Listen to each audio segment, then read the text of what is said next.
Sejam bem-vindos a mais um episódio do podcast Vivendo. E hoje, conversa com um especialista aqui, estou com o Dr. André Manzano, a gente vai falar um pouquinho sobre dor. André, primeiramente, obrigado por ter aceito o convite. Queria que você se apresentasse para o pessoal aqui que não te conhece. Eu que agradeço o convite. Patrick, bom, meu nome é André Manzano, eu sou especialista no tratamento de dores crônicas, né? E tenho uma subespecialidade que é o tratamento intervencionista da dor crônica, onde nós fazemos alguns procedimentos com o objetivo de melhorar dores cujo tratamento conservador não está dando conta do recado, né? Dores um pouquinho mais graves. Então, para a gente tentar entender aqui, às vezes as pessoas, principalmente a gente sabe que isso aqui é um podcast voltado para público leigo, o que é um médico especialista em dor? Bom, primeira coisa, do ponto de vista de regulamentação, o tratamento da dor no Brasil, ele não é uma especialidade propriamente dita, ele é uma área de atuação. Então, várias especialidades, após um treinamento específico, podem requerer o título de área de atuação em dor. Perfeito. Então, os clínicos gerais, pediatras, reumatologistas, ortopedistas, anestesiologistas, neurocirurgiões, neuroclínicos e por aí vai. São 11 no total. E cada um, na verdade, enxerga o lustre na sala sob o seu ângulo, né? Cada um tem a sua escola de base e cada um, na verdade, maneja de uma forma. E cada tipo de dor, na verdade, ela é mais passível de melhora com uma abordagem ou outra. Por isso que muitas vezes o paciente com dor crônica, ele acaba peregrinando entre vários profissionais até que, de fato, ele se encaixa com um perfil de tratamento mais adequado para ele, né? E, na maioria das vezes, ele precisa, na verdade, de um tratamento classicamente chamado de multidisciplinar, mais de um profissional envolvido nesse tratamento, né? Então, basicamente é isso. E, vamos lá, como você se envolveu com a dor crônica? Bom, eu tenho 3 residências médicas, né? Então eu fui mudando um pouquinho no meio do caminho. Inicialmente eu fiz clínica médica com o objetivo claro de fazer nefrologia. Ao final da clínica médica, ao qual eu terminei, perdão, eu decidi mudar por questões pessoais e optei pela anestesiologia. Aí eu fiz 3 anos de anestesiologia, já se tomaram 5. Acabei a anestesiologia, fui trabalhar como anestesiologista e aquilo não me completou. De forma alguma, logo no começo eu percebi que aquilo não me fazia feliz e logo no primeiro ano eu já comecei a pensar o que eu faria. E no terceiro ano, de fato, eu abandonei a anestesiologia e fiz mais 2 anos de um fellow em intervenção em dor. Aí já somaram 7, né? Então, tiveram questões... Acho que você não queria sair do hospital, tô achando, hein? Não, inclusive quando eu decidi fazer a especialização em dor, poxa, críticas de todos os lados. Você não vai parar de fazer residência, né? Mas eu não me encontrei ainda. E, poxa, não me arrependo jamais. Em nenhum momento eu me arrependi, nem nos momentos mais difíceis. Agora estou bem feliz com a especialidade. Maravilha. E você fez a sua formação na UEL, né? Eu fiz a formação básica na UEL, minha primeira residência na UEL. Você foi colega da Paula, não é? Da Paula Feedback, não é isso? Minha colega, amicíssima de turma. A Paulinha, querida, super amiga também, a gente gravou aqui também e está sempre junto aqui. E como você veio parar em São Paulo? Você veio fazer residência em São Paulo? Me jogaram para cá, né? São Paulo é assim, São Paulo te suga, né? Na verdade, quando eu terminei a anestesiologia, eu recebi um convite para trabalhar em São Paulo. E aí eu vim trabalhar no Einstein e acabei ficando. Maravilha, maravilha. E hoje a sua área de atuação com dor crônica de um modo geral, é mais mulher, é mais homem? O que você mais faz no dia a dia? Bom, as dores crônicas mais prevalentes são as dores lombares, não é? Seguida de perto pelas dores de cabeça, dores cervicais e por aí vai. Eu tenho um público extremamente variado, né, de pacientes, né? Usualmente são pacientes acima de 50 anos, mas claro que atendo pacientes mais jovens, com dores lombares e basicamente 70% dos meus pacientes são do sexo feminino, né? Até pelo fato de que as mulheres, elas de fato têm maior propensão a ter dor crônica, tem algumas patologias que envolvem mais mulheres, e elas procuram mais, né, a ajuda médica, mais do que os homens, né? Tem homem que tem que vir carregado. Isso vem... Pela mulher, né? Pela mulher. Isso vem muito pela ginecologia, né? Que a mulher já está acostumada desde sempre a frequentar o médico. Né? Então, não é entre aspas, um problema procurar ajuda médica. O homem já tem um perfil mais... Eu sou durão e segue o jogo e eu vou melhorar. Basicamente isso. Bem isso, bem isso. A gente vê por nós mesmos, né? A gente mesmo acaba... Casa de ferreiro, espeto de pau, né? A gente sempre também dá uma postergada, Opa! né? Deixa eu te falar, a última vez que eu colhi um exame de sangue, você não vai acreditar. Não, eu confesso que eu fiz meu check-up esse ano, fiz bonitinho, mas fazia uns 3 anos que eu não fazia, então... Mas enfim, vamos cortar essa parte aqui depois. E como você descobriu a endometriose, assim? Como que veio cair na sua mão a endometriose? Bom, isso vem por procura direta e encaminhamento de colegas, né? Então, poxa, é uma doença extremamente prevalente, né? Cerca de 10, 15% das mulheres em idade reprodutiva tem, das quais quase 80% vão cursar com dores crônicas. E algumas têm dores de muito difícil controle, né? E acabam nos procurando por diversos motivos, né? E muitas vezes com um diagnóstico equivocado, ou com uma crença de que a dor vem da endometriose, até corretamente manejadas, eventualmente operadas, resolvidas, e a dor, na verdade, não vem da endometriose. Eventualmente vem de um assoalho pélvico, a musculatura do assoalho pélvico e por aí vai. Vem mais por encaminhamento dos colegas, né? Mas, eventualmente, o paciente procura diretamente porque hoje se pesquisa muito na internet, né? Então, por exemplo, isso eu vi recentemente, eu não tinha me atentado a isso.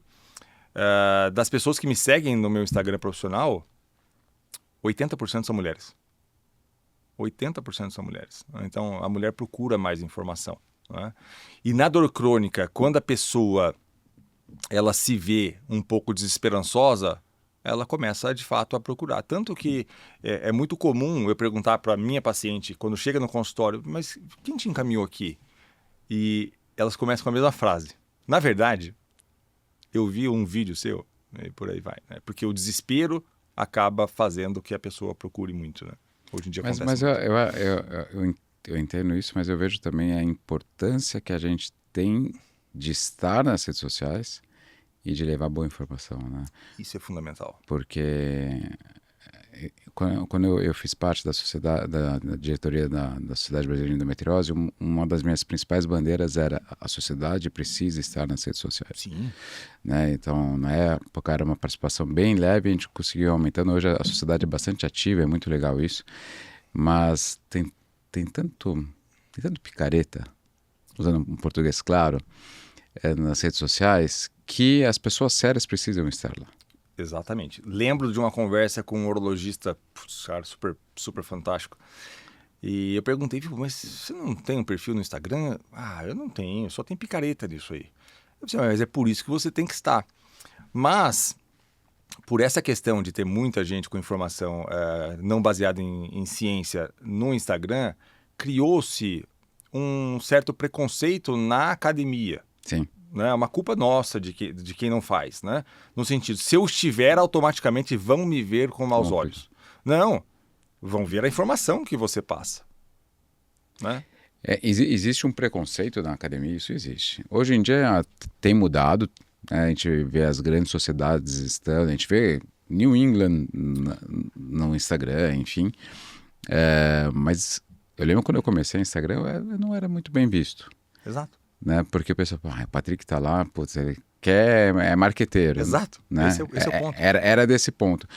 Aos poucos a gente foi mudando. Hoje a gente vê professores meus no Instagram e trabalhando bastante no Instagram. Eu fico feliz de ver pessoas de outras gerações sérias, boas, e estão lá difundindo informação boa, né? Embasada e tudo mais. Mas foi um período intermediário aí que foi difícil, mas que deu muito espaço para a picareta crescer. Claro, exatamente. Até porque, e essa é uma frase que não é minha, não vou lembrar o autor agora, que diz quando os pacientes, não os pacientes, né? Quando as pessoas querem o impossível, somente os mentirosos podem satisfazê-las. Né? Então, e muita gente quer o impossível, quer uma cura milagrosa. Sim. E aí vai no seu Instagram com informação séria que mostra que o processo não é mágico, mas é possível. Ela não quer acreditar nisso. Sim. Ela quer acreditar que se ela fizer tal coisa, 3 exercícios daquele tipo vai resolver a dor dela. Se ela não comer tal coisa, vai resolver a dor dela. É muito mais fácil acreditar nisso. E aí é o que engaja e acaba sendo difundido. Esse é o problema. Mas super concordo. Tem que ter gente com informação séria na rede social. E tanto é que algumas pacientes vêm diretamente sem encaminhamento para você. Exato. Né? Exato. Porque elas viram que você fala de uma coisa de uma maneira séria, embasada. E falou, pô, talvez eu tenha esperança procurando um médico desse tipo. Exato. Né? Acho que isso é fundamental. A gente tenta fazer também uma tabulação lá no consultório. Veio da onde? Veio de mídia social, veio de Google, veio de encaminhamento. A gente ainda tem, a nossa maior fonte ainda são os encaminhamentos de outros colegas. Mas a gente tem uma parcela considerável que vem pelo Instagram. Uhum. Né? Então é importante estarmos lá levando esse tipo de informação. Né? Então, eu já tive paciente internacional que veio pelo ChatGPT. Eu tive 2 pacientes pelo ChatGPT, achei interessante também. Eu achei bem interessante isso. Não sei exatamente qual o prompt que foi colocado, né? Mas é uma paciente da Lituânia, por exemplo, veio pelo ChatGPT. Eu falei, gente, nossa, eu nem falo lituano, né? Nunca fiz nenhuma ação direcionada para a Lituânia, mas enfim, é curioso como talvez o chat procura, quais os meios que ele utiliza. Sim. Mas é importante, quanto mais coisa a gente publica lá de qualidade, tudo vai embasar em vários meios de pesquisa, né? Acho que é interessante isso. E hoje, assim, o seu relacionamento com os médicos que te encaminham, eu sou um deles também, né? A gente sabe, eu sei como funciona, mas assim, quero que você também conte aqui, tipo, mandando para você como vai ser as decisões de condutas, de tudo mais, para que as pessoas também entendam. Bom, o paciente que ele tem uma doença de base, que, entre aspas, tem uma especialidade chave, né? Então, por exemplo, a paciente com endometriose, ela tem como seu médico principal o ginecologista especializado nisso. Né? E, eventualmente, o ginecologista especializado nisso, ele precisa de um auxílio pontual de algumas outras especialidades. A fisioterapia de assoalho pélvico, eventualmente nutricionista, um especialista em dor. Então, todas as decisões, elas são compartilhadas. Elas devem ser compartilhadas. Porque a gente consegue pesar junto a relação custo-benefício de tudo isso. Né? Então, por exemplo, vamos imaginar uma cirurgia de endometriose, que está com dor, um quadro grave. Patrick, é viável reoperá-la? Não é viável reoperá-la? Quais são os riscos de uma reoperação? Porque se não for viável a recuperação, eu tenho, por exemplo, vamos colocar um exemplo extremo, a estimulação de nervo como uma opção. Então, é fundamental essa interface para a gente colocar junto a relação custo-benefício na balança, né, junto com o paciente. Né? Então, tem que ser sempre compartilhado. É maravilha isso. E quando a gente fala em médico intervencionista de dor, médico especialista em dor, para que também as pessoas entendam, eu te encaminhei uma paciente, significa necessariamente que vai existir um procedimento intervencionista ou pode eventualmente ser um manejo dos analgésicos, das medicações utilizadas? Não, perfeito. Não significa exatamente que vai ser indicada uma intervenção. Né? Então, as intervenções, elas são indicadas em fundamentalmente 3 situações. Primeiro, quando a causa da dor não consegue ser eliminada por completo, né, do ponto de vista pontual. Segundo, quando as medicações e o tratamento conservador, e aí existem vários, como fisioterapia, eventualmente acupuntura, algumas técnicas envolvidas, não conseguem o alívio que o paciente precisa. Tá? Ou terceiro, quando o alívio ele é significativo com essas medicações, mas às custas de muito efeito colateral. Né? Então, exemplo, pegando assim o público feminino com dor. Existem alguns medicamentos que se usa para o tratamento da dor crônica, da classe de alguns antidepressivos, por exemplo, que eles têm um efeito, em algumas pacientes, muito devastador na libido. Né? E, às vezes, isso se confunde com o cenário da paciente e a gente não dá a devida atenção para aquele medicamento. Às vezes, a paciente nem fala. Ela está com uma dor pélvica, o que por si só já causa uma disfunção sexual, física e comportamental, né? Mas às vezes essa libido está reduzida pelo medicamento e ninguém está olhando para aquilo. Está lá tomando medicamento, 5 medicamentos, e ninguém está olhando para aquilo. Então, eventualmente, para minimizar efeito colateral, se aquilo for significativo para o paciente, a gente pode optar por uma intervenção, a depender da invasividade, do potencial de complicação. Então, a gente sempre vai daquilo que é mais simples para aquilo que é mais complexo. Sempre vai daquilo que oferece menos risco para aquilo que oferece mais risco. E o tratamento da endometriose em si também leva isso em consideração, né? Com certeza, a gente sempre tenta pensar numa agressividade com a doença, mas a preservação da função é fundamental. Né? Exato. De nada adianta eu querer ser ultra agressivo e destruir a função das estruturas. Né? Exato. Então, acho que é importante, é exatamente esse o racional. E o tratamento cirúrgico da endometriose barra juntamente com um tratamento seu. Exemplo, eu vou para a cirurgia, uma paciente com dor crônica, e eventualmente seria interessante fazer uma aplicação de toxina botulínica, ou fazer um bloqueio nervoso, aproveitar que a paciente já está lá anestesiada. Como que você pensa em relação a isso? Eu acho que essa sinergia é bastante interessante, né? Então, se a paciente tem um componente que nós chamamos de miofacial, né, entre aspas, muscular da sua dor, e isso é muito frequente, né, do assoalho pélvico, se aquilo não estiver sendo bem conduzido com a fisioterapia, não bem conduzido, mas se não estiver melhorando com uma boa fisioterapia, uma infiltração de toxina botulínica ela pode ser interessante, e aí pode-se aproveitar aquele momento combinado, até da anestesia, da cirurgia, para fazer esse tipo de procedimento. Né? Da mesma forma, infiltrações nervosas, né? E aí são dois nervos importantes nesse sentido, cirurgicamente falando, que são os nervos ilinguinal e ilipogástrico, que eles passam em uma região um pouquinho perigosa quando se fala de laparoscopia, né? Porque um dos portais, um dos trocáteres que se usa, pode passar muito perto desses nervos. E raramente por uma lesão direta desses nervos pelo instrumental cirúrgico, mas um pouquinho mais frequente pela fibrose que se forma naquela região, né, pelas cicatrizes que se formam nos músculos, esses nervos podem ser comprimidos, gerando uma dor. E aí a paciente acha que a cirurgia da endometriose não deu certo, quando na verdade é aquele nervinho que fica entre os músculos da parede abdominal é que estão machucados. Então, a infiltração e a localização desses nervos durante a cirurgia também é bastante interessante. Mas para evitar a lesão, você acha que vale a pena a infiltração? O que acontece é que, para evitar a lesão, a localização é mais importante. Né? No sentido, eu vou colocar o trocáter mais para cá ou mais para lá. Né? Perfeito. Isso se faz com a ultrassonografia bem facilmente.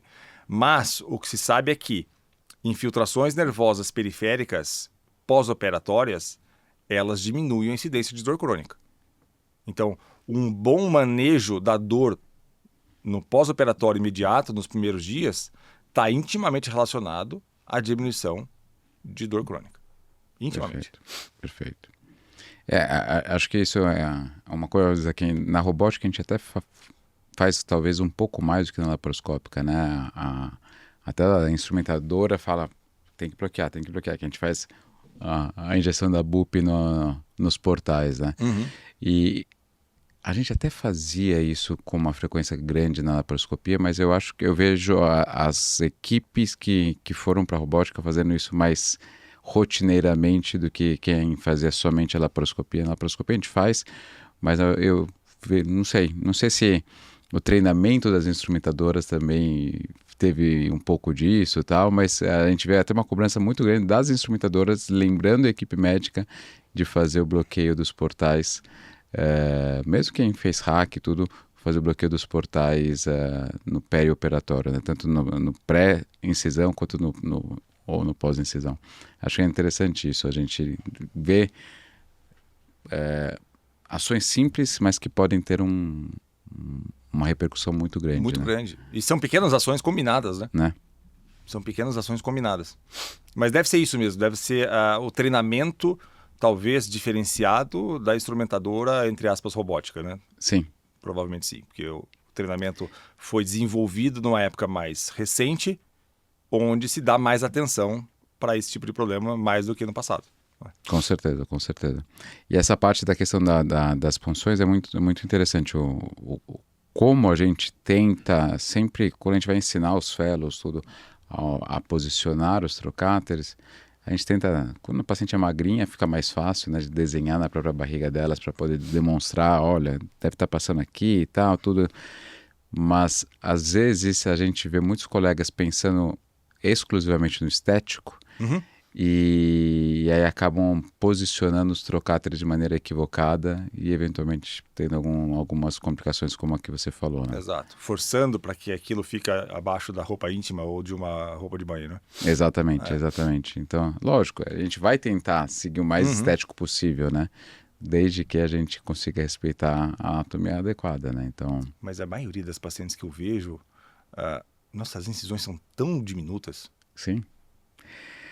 Sim, mas, por exemplo, tem paciente que é modelo. Sim, é. E ela fala, Patrick, não pode ter uma cicatriz no meio da minha barriga. Então, tipo, é uma paciente que eu nem proponho uma robótica. Porque na robótica a chance de ter uma incisão no flanco, no abdômen superior é maior, É maior. né? Então, a gente aprende, quando a gente teve o treinamento inicial da robótica, ela não veio pela ginecologia, né? Então, era aquela em linha reta aqui na altura do umbigo, basicamente era isso. Então você disse 8 centímetros de cada um e tal. Então você vê que o pessoal da urologia, da cirurgia geral, todo mundo segue ainda isso. A ginecologia sempre buscando, tentando buscar uma estética interessante, a gente foi baixando, né? E teve inclusive agora nos Estados Unidos uma mesa falando basicamente de cirurgiões brasileiros, mostrando a possibilidade de fazer trocáteres mais baixos na robótica, que não é um costume americano ou europeu. Uhum. Mas mesmo baixando os trocáteres na robótica, tem casos mais complexos que a gente precisa usar os 4 braços, então a gente precisa no mínimo colocar uma punção auxiliar, e aí essas punções acabariam ficando visíveis, né? Sim, com a característica de que a população, as pacientes que são operadas, usualmente são mulheres jovens, né? Exatamente, Sim. exatamente. Então, quando chega uma modelo, por exemplo, fala, Patrick, eu não quero uma incisão visível, eu falo, putz, você já começa, olha, você vai ter incisão. Eu vou tentar, né? Mas pode ser que fique um pouco visível, tal. Mas assim, são incisões pequenas, então são coisas que a gente precisa perguntar. Mas é a realidade de cada um, né? Ela trabalha com o corpo, né? Depende do visual dela, então a gente não pode também menosprezar essa queixa dela, Não, desde que a gente é. não atue de maneira equivocada com ela, né? Acho que isso é importantíssimo. André, eu queria que você desse dicas para princípio para paciente, que você acha interessante, dicas de manejo que elas podem fazer de dor. Eu vou começar com a mais batida e a mais negligenciada. E a mais importante. É impressionante. Atividade física. Gente, os estudos, eles são colossais, assim, em como a atividade física regular diminui a incidência de dor crônica e melhora o tratamento de dor crônica, né? Então, assim, eu sempre bato nessa tecla, muitos pacientes não gostam de ouvir isso, parece que eu estou minimizando o problema, não, mas é muito mais difícil tratar um paciente que não faz atividade física regular. Existe o paciente que não consegue, existe o paciente que, infelizmente, ainda acredita que fazer atividade física é danoso, é perigoso para ela, porque ela está com dor. E a dor é o sinal de alerta. Então eu não posso fazer nada. Completamente equivocado. Isso é importante esclarecer. Existem fundamentalmente 2 tipos de dor do ponto de vista de tempo. A dor aguda, que essa sim tem a função protetora. Eu machuquei minha mão está machucada. Machuquei minha mão, está doendo, o que eu vou fazer? Eu vou evitar fazer um movimento que machuque, porque isso dói. Tá? Isso é a função normal da dor aguda. A dor crônica é quando, vamos imaginar que não aconteça, tudo cicatriza aqui e eu continuo com dor. Por quê? Porque é um defeito do meu sistema perceptório de dor. Eu fiquei com a dor crônica. Se eu ficar quieto, com o braço quieto, vai piorar. Vai piorar. Então, a atividade física é fundamental. Agora, um mais difícil ainda. Eu vou pegar um gancho aqui, que acho que eu não vou nem falar de endometriose, mas eu vou falar de uma das queixas de dor que você citou aqui, que é lombalgia, né? Uhum. Eu não atuo com isso, não sou ortopedista, mas na época de faculdade, enfim, e a gente vê o quanto que hérnia de disco foi associada à cirurgia ou a repouso, né? Uhum. E o quanto a gente vê que é exatamente o contrário, né? Se você fortalece bastante a musculatura, a imensa maioria dos pacientes até evitam uma cirurgia, né? 2 estudos interessantes sobre isso. Um publicado na Nature, que é uma revista fantástica de medicina, que ele viu a hidratação do disco intervertebral. Então, ele mostrou que a corrida aumenta a hidratação do disco intervertebral, o contrário do senso passado, digamos assim. E outro com paciente já com hérnia de disco. Recrutou vários pacientes com hérnia de disco, metade, vocês vão fazer esse programa aqui de corrida. Metade vocês não vão fazer esse programa de corrida. Os que correram ficaram melhor. Né? Então, assim, a ciência hoje está com inúmeros estudos mostrando esse óbvio que a atividade física melhora e que o paciente não tem que ter essa limitação. Mas aí a gente acaba barrando um pouco em crenças irracionais, que a gente precisa desmistificar, e a rede social é importante, nas limitações reais do paciente, que está com dor, e, eventualmente, naquele paciente que acontece, de que não gosta de fazer atividade física e usa a dor como desculpa. Sim. Eu corro sempre às 5h30 da manhã. Hoje eu não fui. Inventei na minha cabeça que eu tinha dormido tarde e não ia correr hoje. Você cria esses subterfúgios para não fazer atividade física. A verdade é essa. Acontece em alguns pacientes. Mas eu acho que isso a gente consegue talvez mudar, né? Porque assim, a gente consegue talvez achar uma atividade física que você se encaixe. Eu vou usar eu como exemplo. Eu fui um adolescente gordinho. O colégio, a atividade física, pelo menos para mim, era basicamente futebol. Uhum. Por mais que eu goste de assistir futebol, nunca gostei de jogar futebol. Uhum. Então, eu odiava fazer educação física. E isso é muito menosprezado nas escolas. Então, assim, talvez se a gente... Eu sei que a estrutura é difícil e tal, mas se você tivesse uma oportunidade de mostrar que educação física não é futebol, não é só futebol, tem outras coisas, e você conseguir despertar no aluno, na criança, um gosto por algum esporte. Eu me encontrei depois gostando de tênis, gostando de nadar, gostando de musculação. Então, poxa, não era só futebol, né? E hoje eu sou alguém que não é mais sedentário já há muitos anos, gosto de fazer atividade física e não jogo futebol. Continuo jogando futebol. Eu também não jogo. Se eu for jogar, vou ser um perna de pau, enfim. Então, acho que talvez a gente tivesse uma mudança sei que não é fácil isso, mas uma mudança no ensino fundamental, na educação infantil, enfim, a gente conseguiria mudar esse tipo de coisa. Eu só dividiria essa responsabilidade e nem dividiria equitativamente. Eu colocaria mais para a família. Sim, com certeza. Exato. Porque se uma criança vê que os pais fazem atividade física. Exatamente. Isso, perfeito. E aí eu queria ainda aproveitar o gancho da lombalgia. Quando a gente conversa, tem inúmeros amigos médicos do trabalho também, tem alguns que são peritos em INSS, o quanto se fala sobre pacientes com lombalgia, com hérnia de disco, e que o tratamento foi afastado do esporte, né? E aí você fala, calma, como assim? Sim.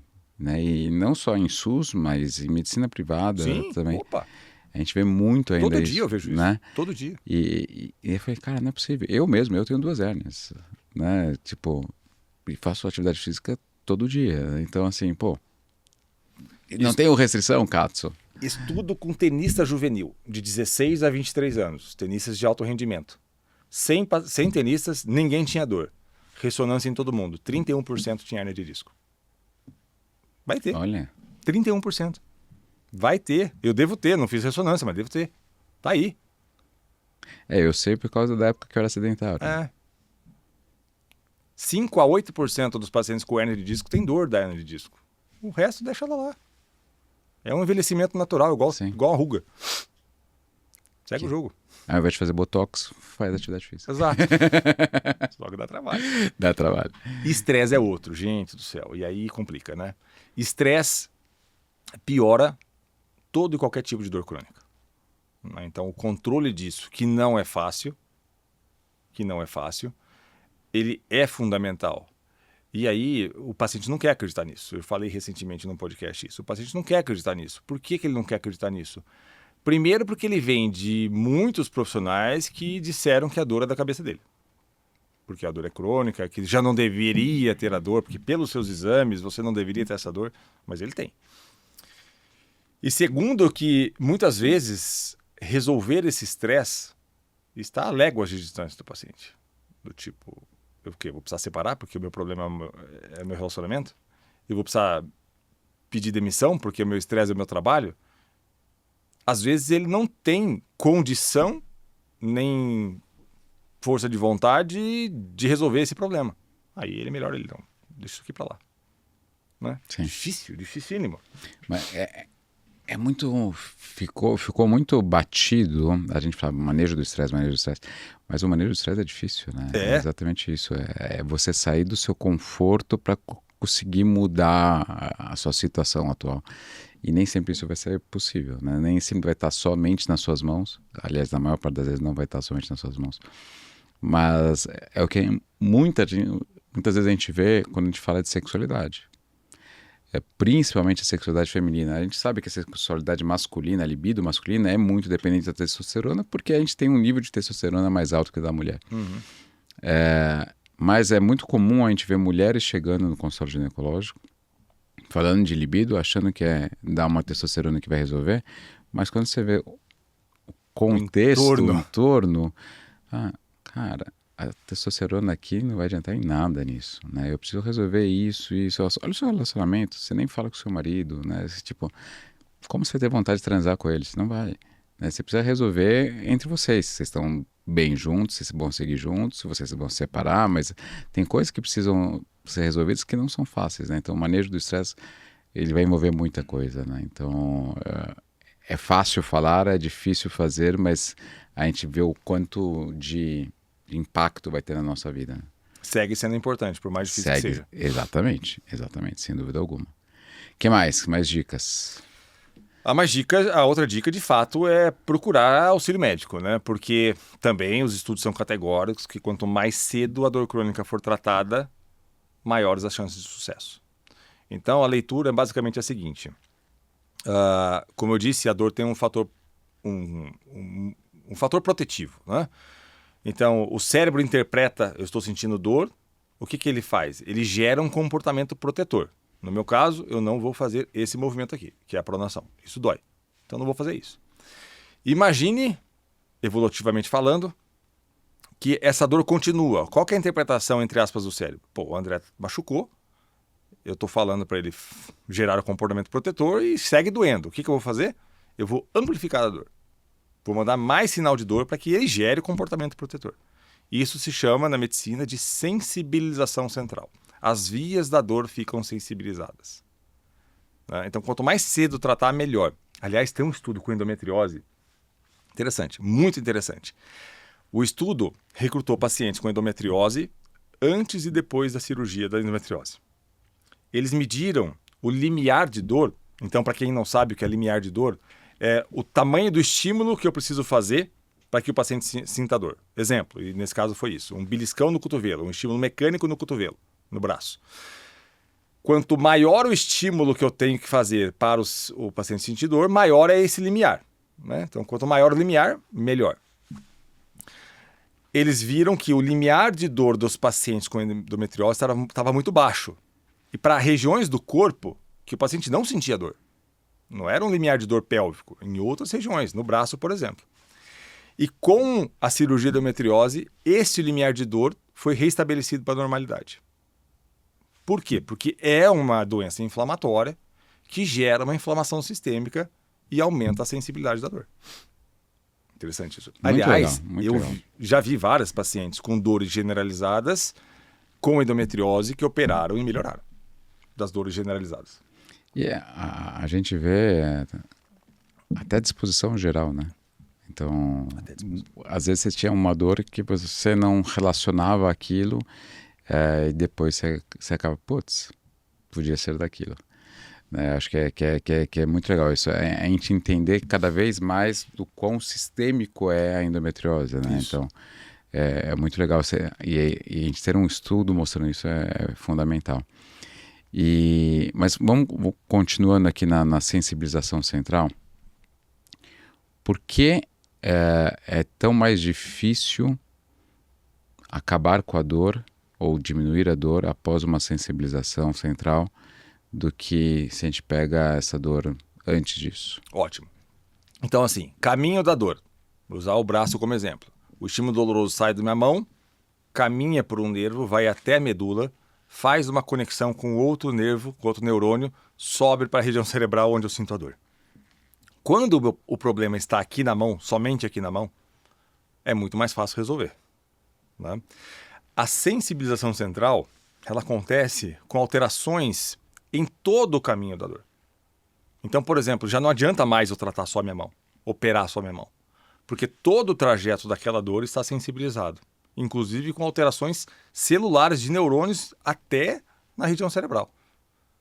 Então o tratamento fica muito mais complexo, claro que é completamente viável, e envolve o uso de alguns medicamentos e, voltando, envolve também na atividade física e no controle do estresse. E, eventualmente, quando a gente tem uma sensibilização, talvez a atuação intervencionista da dor se torne um pouco mais frequente. E isso tem pacientes, por exemplo, que eu preciso colocar eletrodos na medula para estimular aquela medula de certa forma para inibir o processo doloroso, que é um procedimento já ultra agressivo, muito mais agressivo, né? Mas às vezes é necessário. E pensando também em manejo de dor, o que a gente tem, e é um assunto bastante em alta de uns tempos para cá, em relação a cannabis medicinal? Cannabis medicinal. Eu sou uma pessoa bastante acadêmica, assim, do ponto de vista de ciência, né? Ainda ele não mostrou nos estudos científicos um efeito tão interessante para a dor crônica, tá? Eu recebo vários pacientes em uso. Alguns têm uma fala bastante comum entre eles. Eu acho interessante isso. Que eles falam assim, a minha dor não melhorou. É a mesma coisa. Mas a minha relação com a dor mudou, tá melhor. Eu tô menos estressado com a dor, eu me irrito menos do que eu me irritava antes. E isso melhora o dia a dia do paciente, né? Mas ainda, na minha opinião, ainda não está bem definido qual que é o papel. Isso vai ser definido ao pouco. Então, o que acontece? Quando surge algo novo, é uma panaceia, né? É uma panaceia. Quem não sabe, panaceia é filha de Apolo, Deus da cura. Cura tudo. E aí depois vai ser usado para tudo e o tempo vai filtrar para qual paciente aquilo é bom, para qual paciente aquilo não é bom. A gente ainda está nessa fase de filtrar ainda. A gente não tem essas respostas. Acho que é interessante porque, assim, sim, realmente existem receptores endocannabinoides no corpo, tal, praticamente todo o corpo, né? Tem. Uhum. A partir disso, quando chegam falando para você, trazem para você quase como se fosse um milagre, vai servir para tudo, né? Eu tive uma ou outra paciente que utilizou, a gente tentando o manejo e tal, mas eu confesso que a minha impressão ainda é um pouco reticente em relação a isso, porque a gente não tem exatamente uma comprovação, seja para endometriose. Endometriose a gente tem estudo in vitro só, e tem alguns in vivo rolando na USP Ribeirão e na Unifesp. Mas mesmo para dor crônica, que é algo teoricamente mais estudado, né, a gente ainda não tem algo muito concreto, né, sobre isso. Né? A minha leitura é a mesma que a sua. Pode ajudar em alguns pacientes? Pode ajudar sim, mas não é esse milagre que alguns falam. Porque se fosse, né, todo mundo ia estar aí utilizando e estava descoberta a cura, né? Ninguém mais ia precisar operar, tá tudo certo, mas a gente vê que não é bem assim. Não né? é bem assim. E mesmo para outras áreas que a gente vê que o pessoal tem utilizado bastante, mesmo na psiquiatria, na pediatria, para TEA, enfim, mesmo para depressão, algumas outras questões, não é para todo mundo. Não. Né? E nunca vai ser, né? A gente nunca vai ter mesmo um dislipidêmico não vai ser o mesmo para todo mundo, né? Então, nunca nada vai ser para todo mundo, é verdade. Exatamente. Essa, né? Muitas vezes me perguntam, Patrick, qual que é o melhor anticoncepcional? Não tem. Vai ser o melhor para você. Para você. Né? Acho que é fundamental a gente pensar nisso. E a mesma coisa sendo do cannabis. O cannabis a gente ainda está estudando muita coisa em diversas áreas da medicina. Tem gente da neurologia, da psiquiatria, da pediatria, enfim, está todo mundo estudando para tentar ver se funciona e para que funciona. Pra que funciona. Acho que é fundamental isso. Mas pensando ainda A gente falou de atividade física, falamos em manejo do estresse, falamos em procura precoce de auxílio médico. E aqui no Brasil, a gente também tem que falar talvez um pouquinho de abuso de medicamentos. Eu sei que os opioides não se vendem sem receita, oficialmente, mas no mercado paralelo se encontra.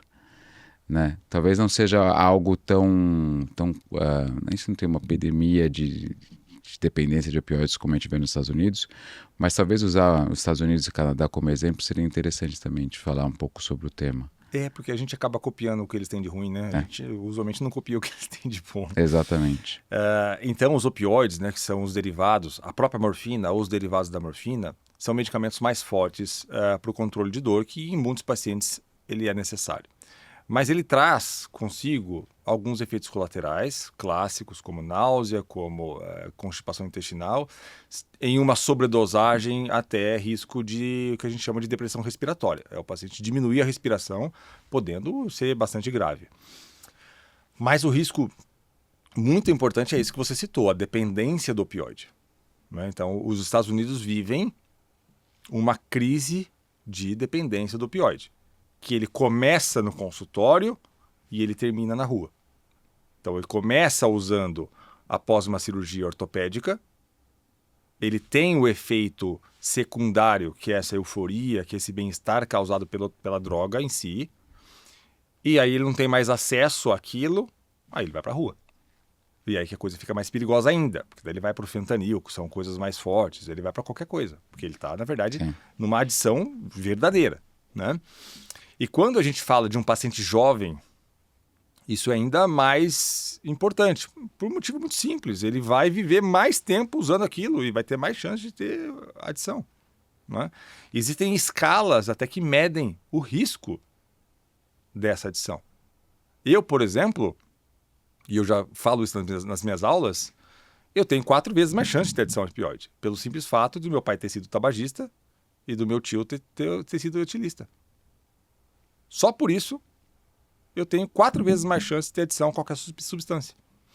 Que tem um histórico de vício. Tem um histórico genético envolvido. Né? E aí, quando o paciente faz uma cirurgia e recebe esse opioide, às vezes desnecessariamente, engatilha todo o processo.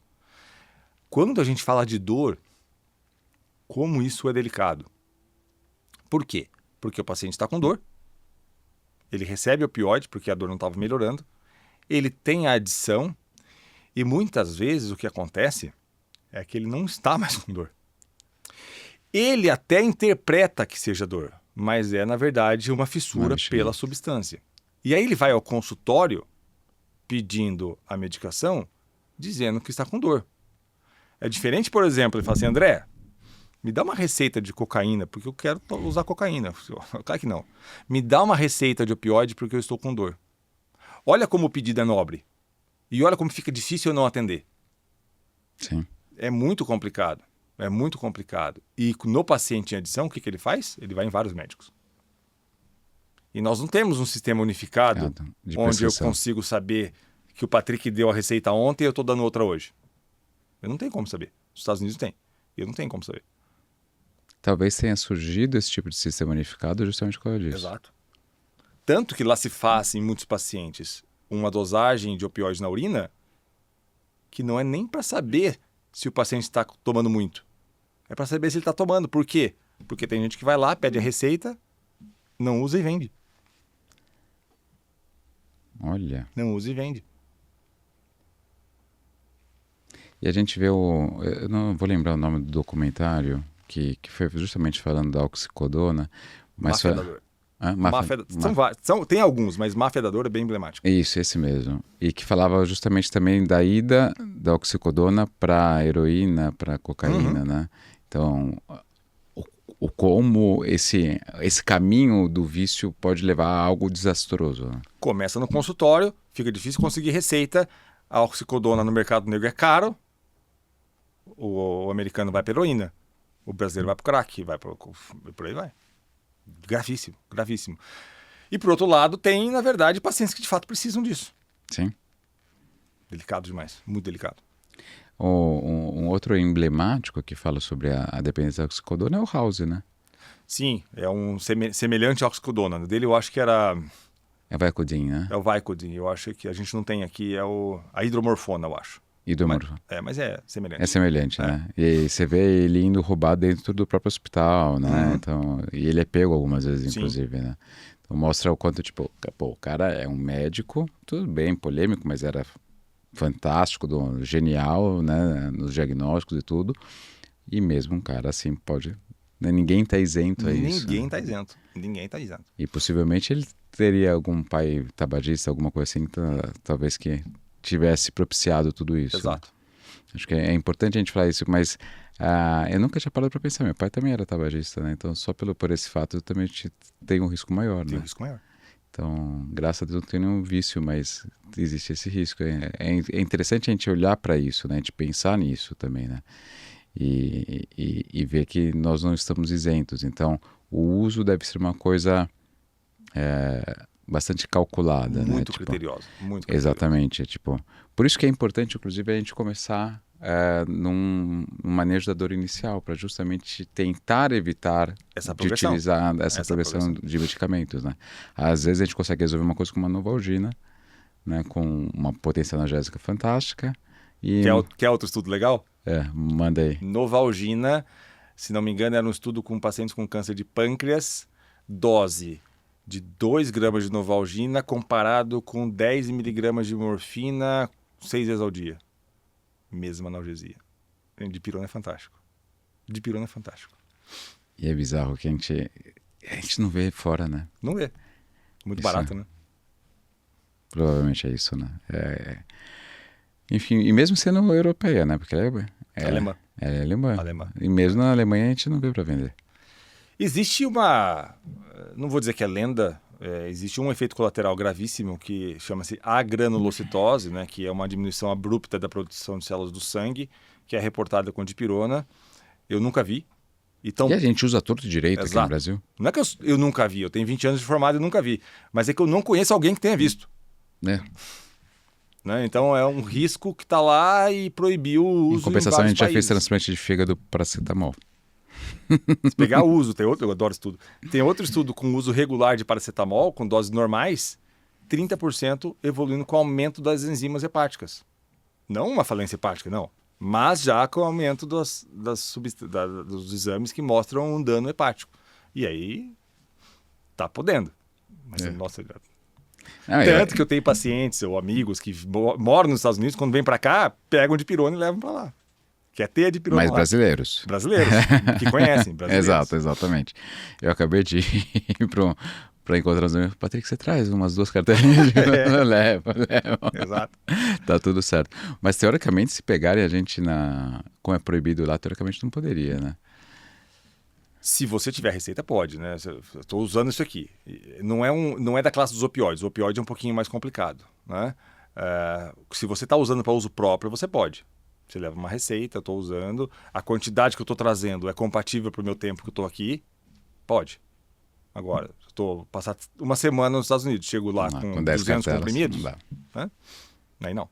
Não dá. É que nem eu vi recentemente um desses de Mondiaro aí. Não, estou trazendo porque eu vou ficar aqui 3 meses, tal, já trouxe. E ela tinha suficiente para mais de 1 ano. É aquele meme do Pito Muito, né? Já viu ou não? Não. O sujeito foi parado com o carro e o carro estava abarrotado de cigarro que ele ia vender. E ele falando que era para uso pessoal, né? E o policial, mas uso pessoal, tudo isso? Ele falou, eu pito muito. Não, e pior que eles chamaram alguém da Anvisa no aeroporto e falaram, mas isso aqui vai vencer antes de você terminar de usar, se for só você. Enfim, é duro. A gente dá risada, mas é uma coisa grave. É uma coisa grave. Mas, Adão, partindo para o final aqui, queria que você... O que você acha que é fundamental para quem está nos assistindo, leve como lição de casa, como take-home messages aqui sobre a nossa conversa aqui? Em especial, quando a gente fala de dor crônica, algumas mensagens são importantes. Primeiro que sentir dor não é normal. Algo está errado de fato. Né? Segundo, que dor crônica não significa dor intratável. Então, vários pacientes vêm com um discurso de que a minha dor já é crônica, no sentido de que não tem mais jeito. Isso não é verdade. Né? Então, dor crônica é uma questão de tempo. Dores que duram mais do que 3 meses no ano são consideradas crônicas porque, em tese, todos os tecidos que tiveram que cicatrizar já cicatrizaram e aquilo ficou crônico. Né? Mas tem tratamento. E a terceira e última, de fato, é para procurar ajuda. Né? Então, e quanto mais cedo se procurar essa ajuda, melhor vai ser o desfecho. Né? Melhor vai ser o desfecho. Maravilha, brigadão. Acho que foi proveitoso, a gente conseguiu descontrair um pouquinho também aqui, trazendo informação de qualidade. Acho que isso é o mais importante, de uma maneira leve, acessível e de um tema tão importante quanto esse. E acho que é sempre importante isso. Já fica convite para novas participações aí. Boa. Gente, como recado final, sentir dor não é normal. Fiquem atentos aos próximos episódios.